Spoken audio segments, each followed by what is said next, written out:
Hikayeyi hepiniz biliyorsunuz. Bir yok oluşun hikayesi.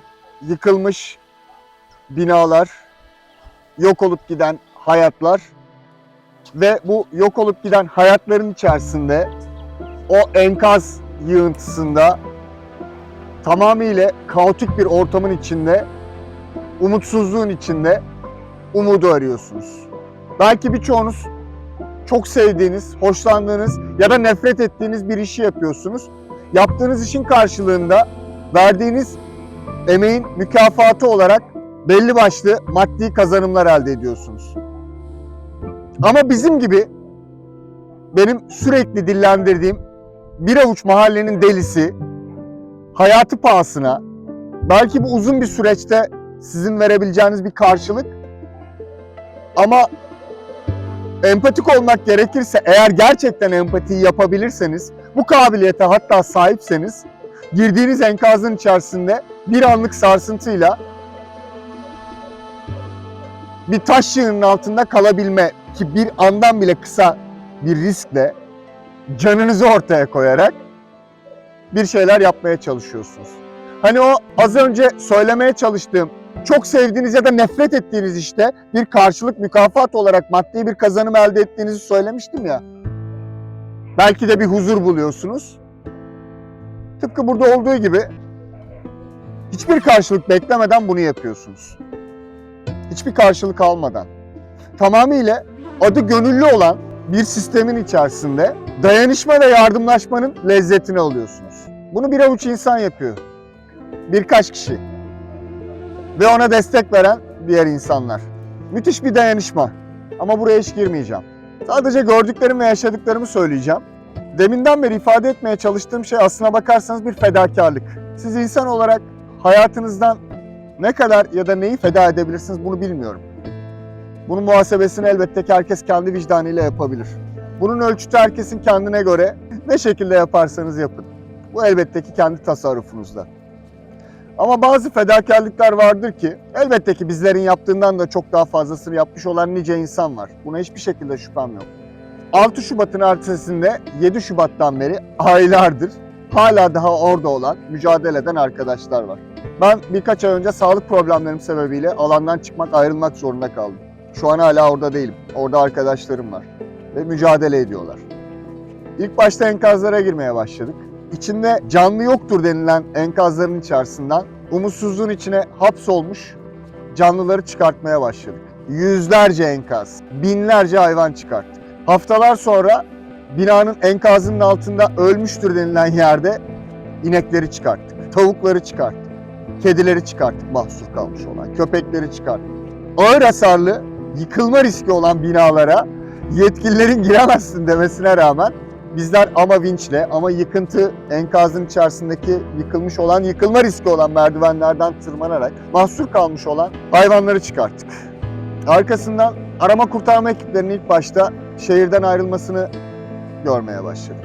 Ambulanslar gitti, cenaze arabaları gelmeye başladı. Onlara şahit olduk. Sonra cenaze araçları da ayrılmaya başladı. Yıkım ekipleri çalışmaya başladı. Artık toplumun nezdinde eskisi kadar enkaz yoktu. Bu sefer de enkazı kendisine güvenli alan zannederek enkazın içerisine girip doğum yapan ya da orada yaşamaya çalışan hayvanlar vardı. Ve biz gene enkazlara giriyorduk ve diğer taraftan o enkazları kaldırmaya ya da yıkmaya çalışan enkaz ekipleriyle mücadele etmeye çalışıyorduk. Düşünsenize burası sizin eviniz, burası sizin alanınız. Sonra siz burayı terk ettiniz ama o hayvanlar hala orada kalmaya devam ettiler.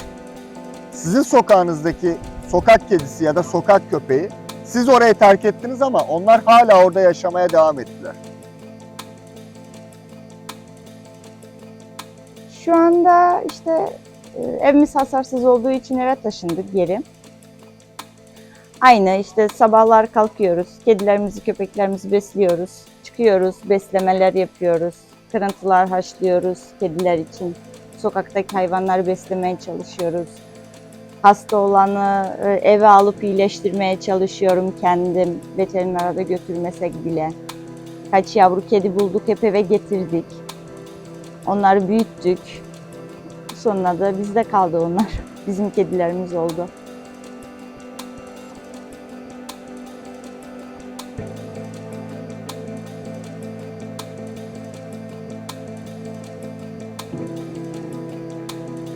Deprem öncesinde de besleme yapıyordum. Ya kendi mahallemdeki hani arabamda hep bir mama vardı ama depremden sonra gerçekten şehrimizde yaşam bittiği için gönüllü olarak her gün 2,5 saat yaşam olmayan mahalleleri geziyorum. Aracımla beslememi yapıyorum. Yani bu canlıların bakıma da ihtiyacı var. Yani çoğunun gözü enfeksiyondan kaybetmiş gözünü, ayakları kırık. Hani bizler de yara aldık ama ben elimden geldiği kadar ilaç da almaya çalışıyorum. Ama bizim buradaki tek sıkıntımız kış mevsimi olduğu için kapalı bir alan olmadığı için mamaları yere bırakırsak bunlar yiyemeyecek. Yani e, destek olarak ya kapalı bir alan istiyoruz. Yani depremde çok ağır şeyler yaşadık. Eğer ben sokak canlılarını beslememiş olsam aklımı yitirirdim. Yani şehrimiz tamamen bitti. İnşallah iyi olacak. Sadece sokak canlılarımıza mama desteği istiyorum. Bir de kapalı bir alan. Hani onları muhafaza edebilecek, yani mamalarını rahat yiyebilecekleri bir alan istiyorum.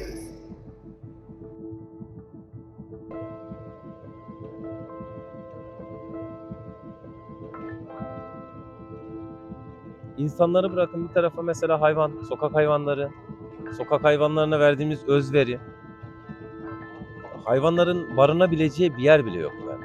Hayvanlarımızın barınabileceği ve gıdalarını alabileceği, yiyecekleri hiçbir yer yok. Elimizden geldiği kadar inşaatlara, enkazlara mama bırakıyoruz. Haytap'ta mesela çok arama kurtarmaya girdik arkadaşlarla, sağ olsunlar. Birebir imkanlarımız dahilinde, gücümüz dahilinde hep beraber kurtarmalar yaptık. Gerekeni elimizden geldiği kadar yapmaya çalıştık yani. Her şeyi yaptık. Deprem öncesi işte eğitim sektöründeydik. Orada iş yerlerimiz, evimiz, her şeyimiz yıkıldığı için aile evine geçtik. İkinci depreme aile evinde yakalandık. Ailemin evi de duvarları, çatısı patladı. Bu sefer çadıra geçtik hayvanlarımızla birlikte. Yıllardır sokak hayvanlarıyla ilgileniyorum ben ve kardeşlerim. Şu anda 100 civarı kedim, 10 civarı köpeğim var. Benim himayem altında baktığım çadırda. Ve sokak beslememiz ayrı. Bu süreçte deprem sonrası sokak hayvanları için çok zor süreçler yaşadık. Hem biz hem onlar. Mama bulamadık, su bulamadık, barınacak alan bulamadık. Ve sokak hayvanları perişan durumda oldu. Birçoğu yaralıydı, birçoğu ailesini kaybetmişti. Aileler hayvanlarını kaybetmişti. Biz bu süreçte bir şekilde onlara ulaşmaya çalışıyorduk, beslemeye çalışıyorduk, hasta olanı tedavi etmeye çalışıyorduk bir şekilde. Süreç halen aynı şekilde devam ediyor. Şu anda birçok yerden enkaz kaldırılıyor. Ama sokak hayvanları yine sokakta. Kısırlaştırma yapılmadığı için düzenli, biz tabii ki belirli bir noktaya kadar yetişebiliyoruz. Sürekli kısırlaştırma ve tedavilerimiz devam ediyor sahadaki arkadaşlarla birlikte. Ama tabii ki bir destek olmadan biz çok zorlanıyoruz bu konuda.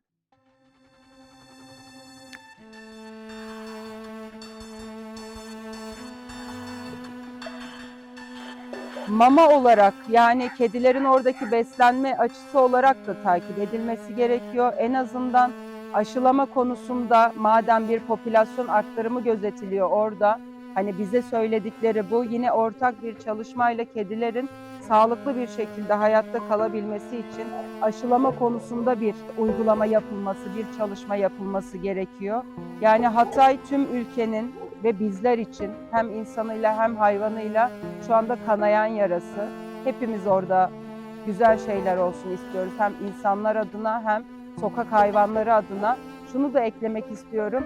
Benim gördüğüm orada şu andaki kedilerin hepsi sokak hayvanı değil, sonradan sokakta kalmış çok fazla evcil hayvan var. Ve onların adapte olması da çok büyük bir problem. Yani tüm bunların hepsinin bir çatı altında toplanılıp hem ekolojik olarak dengeyi sağlamak adına hem o işte haşere, fare, yılan artışını kediyle önlemeye çalışılıyor şu anda. Hem onu o şekilde önleyebilmek adına hem de kedilerin sağlıklı bir şekilde üreyip belli bir kısmının popülasyona bir noktadan sonra dur diyebileceğimiz sistemi sağlayabilmek adına yoğun bir çalışma gerek. Bu şekilde olması bence her iki taraf için de istenilen şeyin elde edilmesi demek.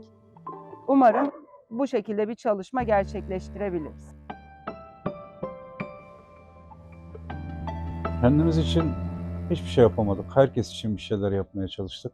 Sokak hayvanlarına elimizden geldiğince bir şekilde tedavi, bir şekilde gıda takviyesi, bir şekilde yardımcı olmaya çalıştık. Yıkık bir kentin içinde neler yapılabilirse onları yapmaya çalıştık. Şöyle gıda yetersizliği, temiz suyun olmaması, havanın kirliliği hayvanların da sağlığını etkiliyor.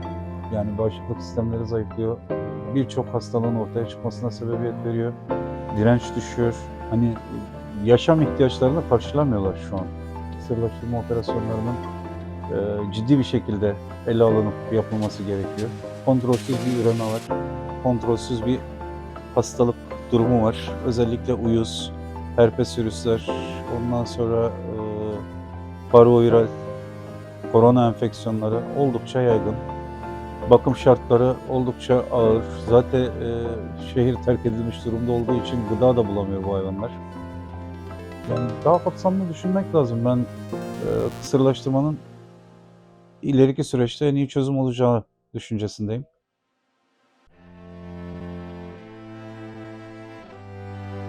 Şu andaki yaşam koşulları hepimiz için çok zor geçiyor halen. Depremin ilk günlerinde buraya çok destek geldi, insanlar vardı. Yani insanlardan gelen destek bizi ayakta tuttu daha doğrusu. Bize çok güç verdi. Dışarıdan gelen arkadaşlar, insanlar. Ama şu anda onlar da hani işlerine, memleketlerine dönmek zorunda. Ara ara hani gelip yine bizi görseler, bize destek olmaya çalışsalar da artık eskisi gibi kalamıyorlar burada. Sokak hayvanlarıyla ilgili biz halen mama sıkıntısı çekiyoruz, alan sıkıntısı çekiyoruz, kısırlaştırma sıkıntısı çekiyoruz, tedavi sıkıntısı çekiyoruz. Bununla ilgili bir destek talep ediyoruz eğer mümkünse şayet. Hayat koşullarımız düzelmedi, bu kadar basit düzelmeyecek. Çünkü Hatay'a destekler her yönden tamamen kesildi sayılır. Bundan dolayı sahadaki olan arkadaşlar, en azından bize destek olmak isteyen dışarıdaki STK'lar, bazı isimler, onların vasıtasıyla da olabilir. Lütfen bizi yalnız bırakmayın çünkü asıl zorluk şimdiden sonra başlıyor.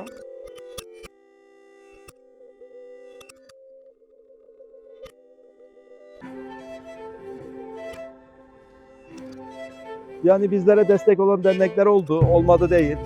Allah razı olsun. Yani ama nasıl destek oldular? 10 aldılarsa birini buraya verdiler, 9'unu ceplerine koydular. Bunların da farkındayız. Bunları da gördük, bunları da yaşadık. Reklamlarını yaptılar. Reklamını yapıp çekip gittiler. Öyle reklamlar yaptılar ki sanki günlerce, aylarca buralarda bu hayvanlarla ilgilendiler, bizlerle ilgilendiler, bunları beslediler. Tonlarca mama göndermişler gibi reklamlar yaptılar. Aslında sadece bir kere gelip burada bir besleme yapıp gittiler. Bunları da yaşadık, bunları da gördük. Yani insanların bizim durumumuzdan, aciziyetimizden insanlara fırsat doğdu. Bunları da yaşadık biz burada. Ama deprem sonrasında insanlar her şeyi bırakıp gitti. Hayvanlarını bıraktı. Yani bildiğiniz yani onları can olarak görmediler. Evinde kendi gitti, o kaldı. Hayvanlar da olduğu yeri terk etmedi. Biz buradan giderken depremde 6. 7. gün çıkmak zorundaydık. Biz buradan çıkarken arabamıza kedilerimiz, köpeğimiz, kuşumuz o şekilde gittik biz. Onları bırakarak gitmedik. Ama insanlar bıraktı. Eskiden şöyle tartışırdık. İnsan merkezli bakılmıyor derdik, para merkezli bakılıyor derdik.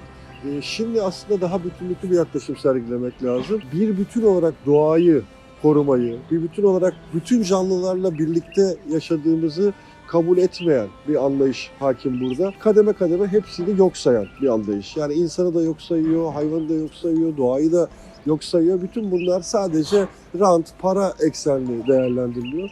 Bence depremden hemen sonra ilk Hatay'a geldiğimde beni en çok etkileyen şeylerden bir tanesi şuydu. Evet, insanlar birbirlerine yardım etmeye çalışıyorlardı, dayanışma örgütlemeye çalışıyorlardı ama aynı zamanda o deprem felaketinin hayvanlar üzerindeki etkisine karşı da burada müthiş bir duyarlılık olduğunu görmüştük. İşte bizim bir çay bahçesinin etrafında kurduğumuz ilk yaşam alanında aynı zamanda bir hayvan hastanesi oluşturmaya çalışmıştık. Kaybolan hayvanları orada bir biçimde yan yana getirdik, tedavilerini yapmıştık. Tabii aradan bir yıl geçtikten sonra şimdi sokakta karşılaştığımız tablo çok üzücü. Yani çeşitli hastalıklar ortaya çıkmış durumda. Hayvanların hayatı da normalleşememiş durumda.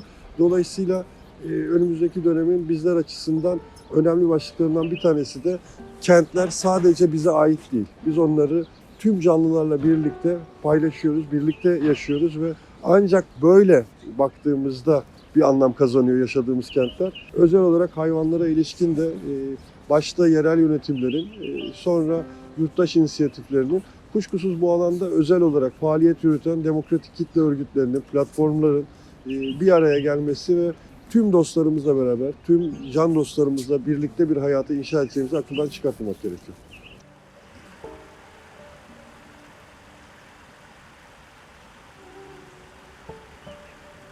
Esas kısma geldiğimizde burası tarihinde hiç görmediği büyük bir ses gürültü kirliliğiyle karşı karşıya.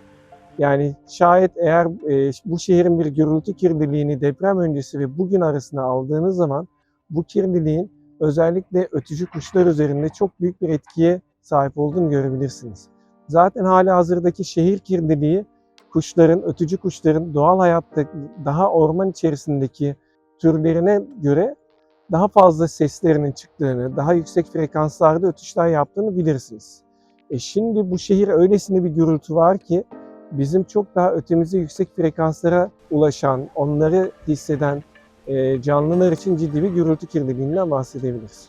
Benim hayatım açısından burası benim yani çok daha yıllar öncesinden beri buraya gelip kuş gözlemleri yaptığım bir yerdir ve burası aslında Antakyalıların her daim kaldıkları kadim bir coğrafya olup bu bölge göçmen kuşların geçiş güzergahıdır.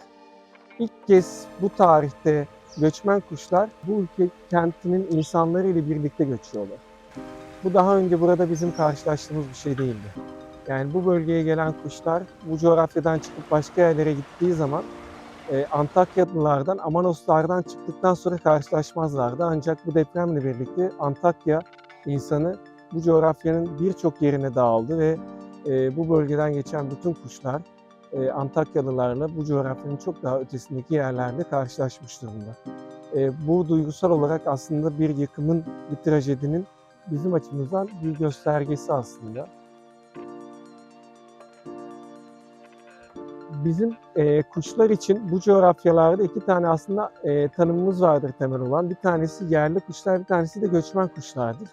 Eğer bu coğrafya insanı için, özellikle bu coğrafyadaki Arap Alevileri için, bu coğrafyadaki Hristiyanlar için, kadim halklar için söyleyeceğimiz bir şey olursa, bu coğrafyanın insanları göçmen değildir, yerli insanlardır. Ancak bu depremle birlikte bu coğrafyanın insanları göçmen insanlara dönüşmüştür, yursuzlaşmışlardır.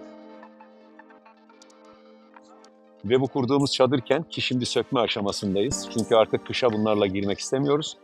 Ama bundan 7 ay, 7,5 ay kadar önce kurduğumuz bu kent adeta örnek bir kente dönüşmüştü. Çünkü her yerde hayvanı da içeren, bütün canlıları kapsayan, çiçeği içeren, ağacı içeren, her yerden insana dokunduğumuz ve bu toz bulut ortamda çimento renginden başka, griden başka insanların renk tanımadığı bir ortamda biz rengi de, ışık efektini de öne çıkararak insanlarla bir dayanışmayı yaratmaya çalışmıştık.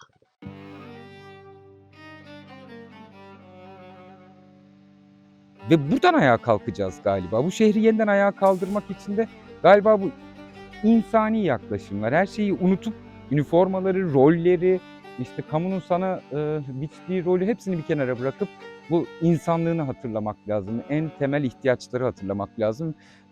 İyi insanlar var, buna inanıyorum dünyada. Her şeyin para olmadığını bilen, her şeyin güç olmadığını, iktidar olmadığını bilen, zaman zaman kendini yok etmeyi bile bilen. Egoları bir kenara bırakmak lazım. Canım ne oldu? Ne oldu? Ne oldu canım? Egoları biraz kenara bırakabilmek lazım. İşte bak dokununca rahatladı, sakinledi. Ya dokunmak lazım, dokunmak. Buradayım. Yalnız değilsin şu koca evrende. Başına bir iş gelirse, karnın acıkırsa, çok zor durumda kalırsan, ben bak buradayım diyebilmek gerekiyor. O zaman zarar da gelmiyor kimseden kimseye. Bak korkuyorlar, şunlardan korkuyorlar. Neymiş? Bunları toplayacaklarmış da efendim itlaf edeceklermiş. Edemezsiniz. Bitmedi ki bu dünya üzerinde karşılıksız çıkarsız birbirine yardım etmek isteyen canlılar. Bak bu da bana yardım ediyor şu anda. Bu röportajın akışını bambaşka bir yere taşıyor belki şu anda.